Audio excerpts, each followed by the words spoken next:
What happened in court today? Nnamdi Kanu and his legal team also defeated them today. Evidence that was presented before the court today, how the witness which they presented that Nnamdi Kanu ordered him to bring whether 2,000 head, he was able to bring 30,000 for Nnamdi Kanu, was cross-examined today, and at the end of it all, Nnamdi Kanu triumphed. I will allow you guys to watch this video and see what transpired in court today. But do me a favor, after you watch the video, I will analyze what the rest thing that happened in court and what is the next to do in the case of Nnamdi Kanu. If today is your first time of joining or seeing my video, please kindly subscribe to this channel on your notification and share this video massively. As we speak right now, the Fulani headmen are boasting that not even federal government can stop them of buying people up and down in Nigeria. They come on radio, they do everything, yet the federal government is not talking about them. It's as if they are powerful, they are bigger than the federal government as we speak. But watch this video, I'm coming back to analyze. Greetings, Barrister. Thank you. Okay, today, the 18th of June 2025, was slated for the continuation of trial between the Federal Republic of Nigeria and Nnamdi Kanu. We observed today the PW4, Mr. DDD, was called into the witness box to testify their role in this very case. Please, could you also tell us what happened within your powers? Because I understand there has been a sort of order, regarding divulging information. But go ahead, please. Well, thank you very much. Today, PW4, known as DDD, continued in his testimony before the court, and he further identified the statements he made, his evidences in the previous sitting. He acknowledged that he attended the container as well as the exhibit Z, which is the transmitter. He also went further to give more evidence with respect to the happenings, the killing of Bulat, the killing of Ikonso, and the issues of sit at home. Under cross-examination, he admitted that Bulat was killed on a Sunday, contrary to the assertion that he was killed on a Monday. He also admitted under cross-examination that it's one of the documents he tendered, and that is the Vanguard online publication which he tendered in the last sitting. He admitted that anybody who releases such confessional statements to the police, to the public, or to the press is acting prejudicially.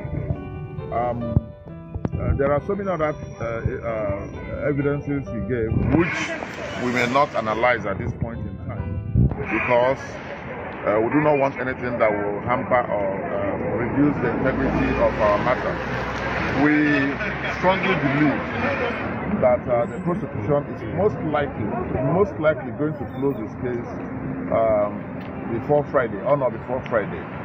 It all depends on what happens tomorrow, being Thursday, when a new witness is most likely going to be presented by the prosecution according to the prosecution lead counsel.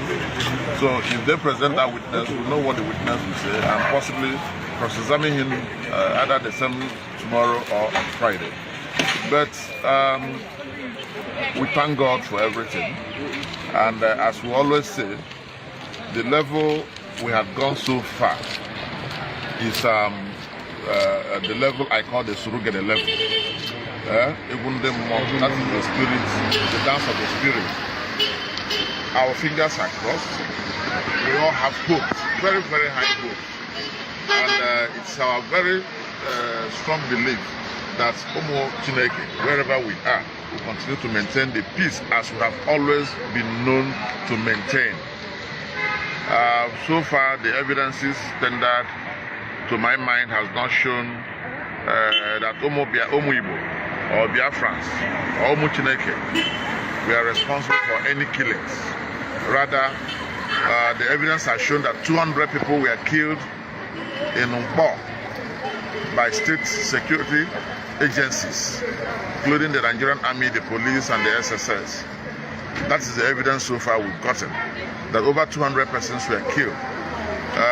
Of course, we've not also seen the 2,000 heads, human heads they mentioned. We've also not seen the 30 heads they allegedly claimed Biafrans had assembled for the burial of Ikonso. So there are so many things, so many loose ends, which they've not been able to tidy it up. We thank God because it shows that our client is innocent and will continue to be innocent. It is for them to prove his guilt, and so far, we have not seen such proof before this court. Thank you. All right, thank you very much. Now, you can hear the video, you can hear the evidence today, what they presented before the court. Nnamdi Kanu was the one that killed Gulak. He was the one, Ikonsu, the rest of them. But after they cross-examined the case today, you can see to the large extent that you can see the case was also still defeated squarely. And that's why I'm saying that this pursuing case of Nnamdi Kanu was just waste of time.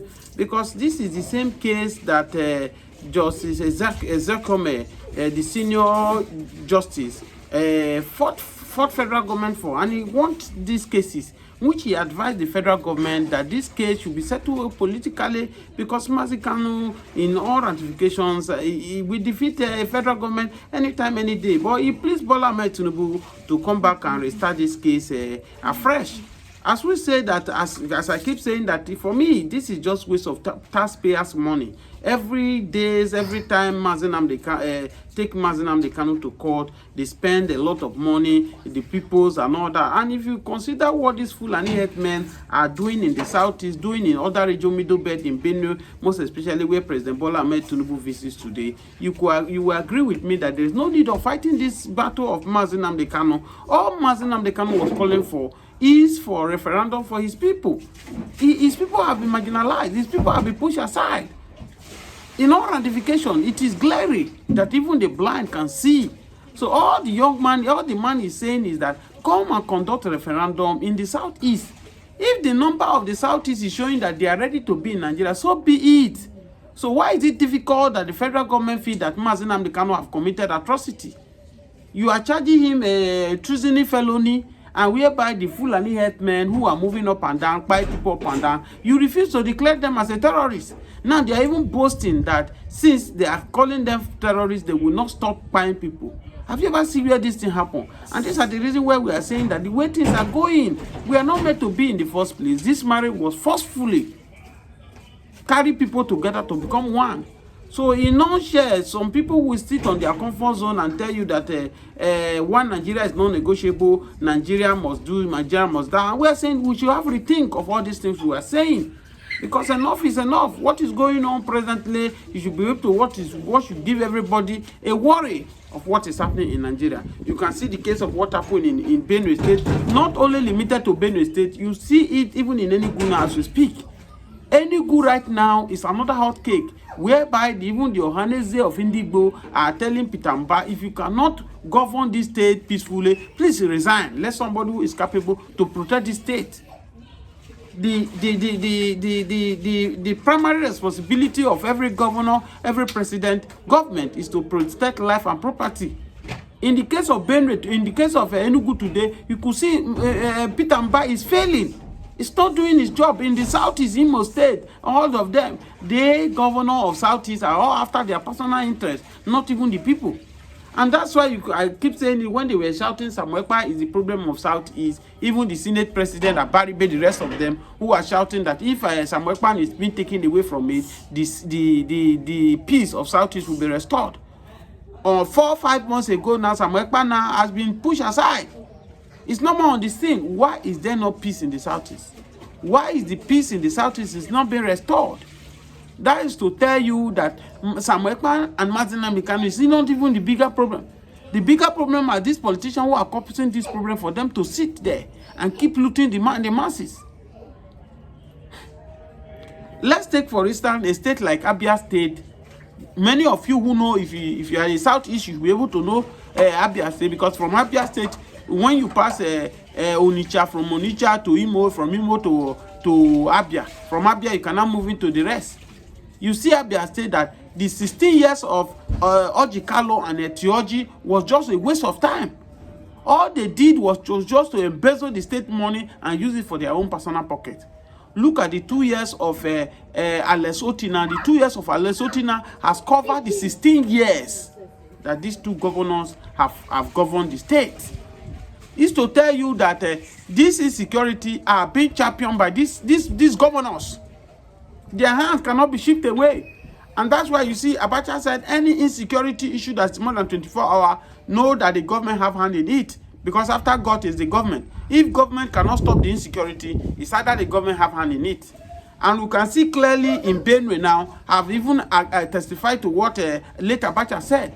He said that the senators from his people have hand in what is going on in Benue State. Let the senators to come out to come and deny it that they are not the ones sponsoring Fulani headmen to come and cause terror in Benue State. So we know these things. What is happening in court of this Nnamdi trial? You will agree with me that the federal government is just wasting Nigeria taxpayers' money. We have a lot of things to do with all this money going here and there. Subsidy have been removed. But the money this President Bola Ahmed Tinubu have borrowed now is even more than money the Buhari has borrowed for 8 years. And yet you are fighting on just cause. To me, the way I see it is that this fight is just fighting against the Igbo, to weaken the Igbo. Because you could see that Omo Oresho, who is fighting for revolution. Revolution is fighting for, is even more dangerous for these agitations. Agitation, let my people go. It's all he wants. He's not saying he's coming to collect the government of Bola Ahmed Tinubu or collect the government of Buhari, who went all the way to Kenya and kidnapped this young man and bring him to Nigeria.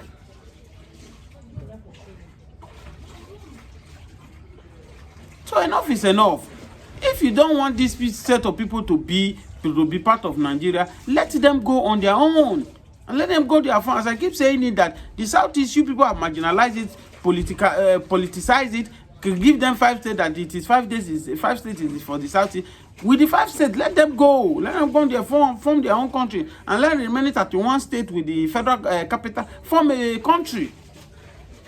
Is this what we call a country? A country where Fulani headmen who are moving from different African countries coming to Nigeria, they now claim that they own Nigeria. You can see the video that is going viral. Those ones that are threatening VDM, that VDM should keep his mouth shut in this issue, that VDM does not know how this issue starts, that if he put him out, he might have his own tool to take. They are saying categorically now that Benue rather leave their land for them or they allow them to live together peacefully. These are the threats. These are worse from the Fulanis that are terrorizing Benue. Not only Benue, they are terrorizing Southeast, they are terrorizing the Middle Belt, they are terrorizing the Southwest, everywhere in Nigeria. And this Biafran that the federal government put all their energy to fight now, they are only in the Southeast region. These people who are moving from one region to another to cause this atrocity in different regions, the federal government are not paying attention to them.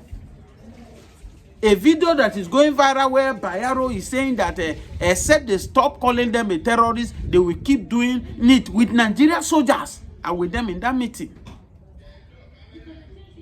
And you could see that what is the sense of Nnamdi Kanu. Everything Nnamdi Kanu have said about these people is what is happening today. Marginalization, Islamization, jihad, taking people's land, taking it by force. What Osman Danfolo could not achieve, they want to achieve it. Now, the question we are asking now that Sudan of Sokoto have sent some months ago that the social media is a terrorist organization, that this social media have caused a lot of havoc. Now, this issue of these Fulani men that are killing people in Benue now, have you heard that Sudan of Sokoto have come out and speak about this issue? Not any Fulani elite now have speak about this genocide they are doing in Benue. No any Fulani man have come to condemn it. But when the issue of 16 hunters, there are 16 people were killed in those states, they've said that they are hunters. They went to hunt, that's why they are with gun. Why did the people have to kill them? They want to bring the country down until the governor went to Kanu to be kneeling down to all of them, all the emirs, kneeling down for the governors, pay compensation for the 16 people that were killed. As we speak to you today in Uromi, they are still arresting some youth in Uromi. Which of the governors of Fulani now have gone to Benue now to go and greet these people? And they will tell you that their people are not terrorists. Is this one Nigeria we are dreaming of? A one Nigeria that people cannot feed their children, people cannot send their children to school. People cannot have the mind to travel to their village just because of this set of people. In the village now, people cannot even go to farm. And that's why you are seeing the cost of food item in Nigeria now has escalated, has gone on the high side. I don't blame these people. The person I blame is Gowon, who allowed him to be used, who allowed the British to brainwash him, because the British, they use Gowon to achieve their aim.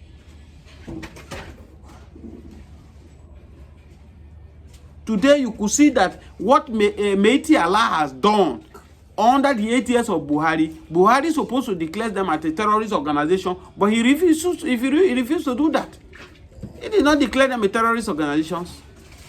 But rather, he went to the court, manipulated the court, and they declared Ipbob as a terrorist organization. And that's why I'm saying that if Bola Tinubu want to really say he want to fight this, try this issue of Nnamdi Kanu, he should come on and invite Buhari to be tried. Buhari need to be tried. Malami need to be tried.